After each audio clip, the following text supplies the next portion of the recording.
नमस्कार. Digital agro academy या YouTube चॅनलवरती आपणा सर्वांचे मनपूर्वक स्वागत करतो. आपणा सर्वांसाठी अत्यंत महत्त्वपूर्ण अतिशय उपयुक्त अशी माहिती आत्ताच्या व्हिडिओमध्ये घेऊन आलो आहे. ती म्हणजे राज्यामधील पावसाची अपडेट. राज्यामध्ये जे आहे 7, 8, 9 आणि 10 मे पुन्हा एकदा आपल्याला राज्यामध्ये पाऊस बघायला मिळणार आहे आणि हा पावसाचा प्रभाव जो आहे विशिष्ट काही भागांमध्ये असणार आहे.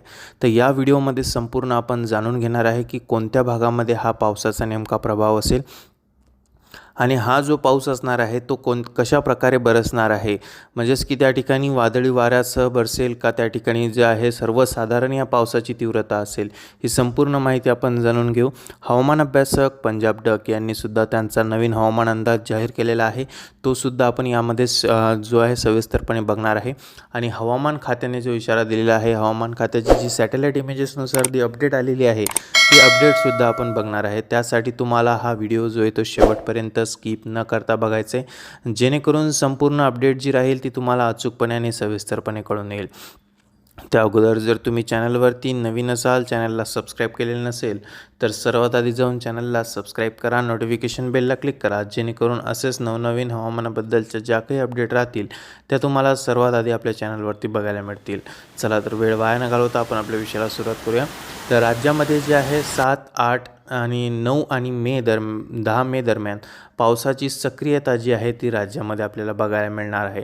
हा पाऊस जो आहे तो अवकाळी प्रकारचा पाऊस नसून हा मान्सूनपूर्व पाऊस त्या ठिकाणी असेल, अशी जी आहे त्या ठिकाणी संकेत जे आहेत, अशी अंदाज जो आहे तो त्या ठिकाणी हवामान अभ्यासक पंजाब डक यांनी दिलेला आहे.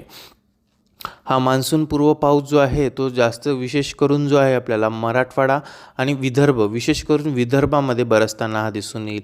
विदर्भातील पूर्व विदर्भ, पश्चिम विदर्भ आणि मराठवाड्याच्या काही भागामध्ये या पावसाची सक्रियता ही असणार आहे. हा पाऊस जो आहे सुरुवातीला विदर्भामध्ये त्या ठिकाणी असेल. विदर्भामध्येही त्या ठिकाणी आधी सुरुवातीला पूर्व विदर्भ, त्याच्यानंतर पश्चिम विदर्भ आणि त्याच्यानंतर जो आहे हा पाऊस आपल्याला मराठवाडा साईडने बघायला मिळेल.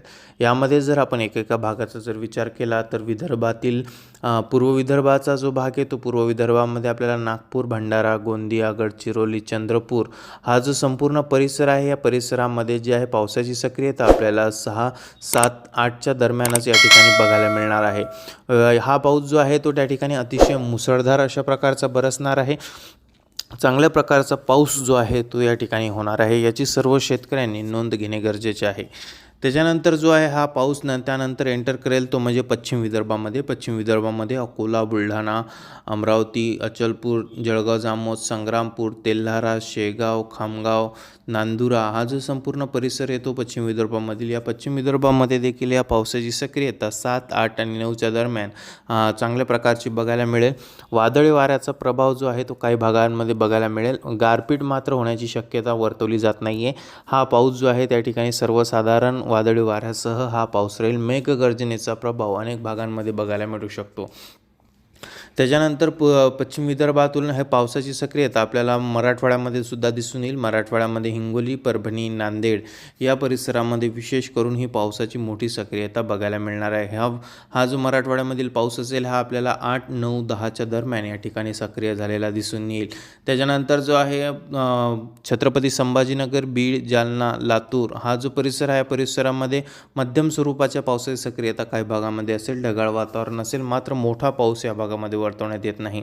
त्याचबरोबर जो आहे पश्चिम विदर्भामध्ये सातारा, सांगली, कोल्हापूर, सोलापूर हा जो भाग आहे या भागामध्ये जास्त पावसाची सक्रियता वर्तवण्यात येत नाही आहे. मात्र वातावरणाचा परिणाम त्या ठिकाणी बघायला मिळेल. ढगाळ वातावरण अनेक भागात सक्रिय राहण्याचे संकेत त्या ठिकाणी देण्यात आलेले आहेत.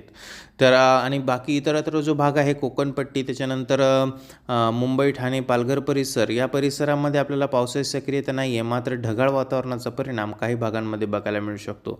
उत्तर महाराष्ट्रामध्ये नाशिक, इगतपुरी, त्र्यंबकेश्वर साईडला आपल्याला जास्त पावसाची सक्रियता बघायला मिळणार नाही, मात्र भुसावळ, जळगाव, खान्देश हा जो परिसर आहे या परिसरामध्ये आपल्याला पावसाची सक्रियता मध्यम स्वरूपाचा पाऊस हा सक्रिय झालेला दिसून येऊ शकतो.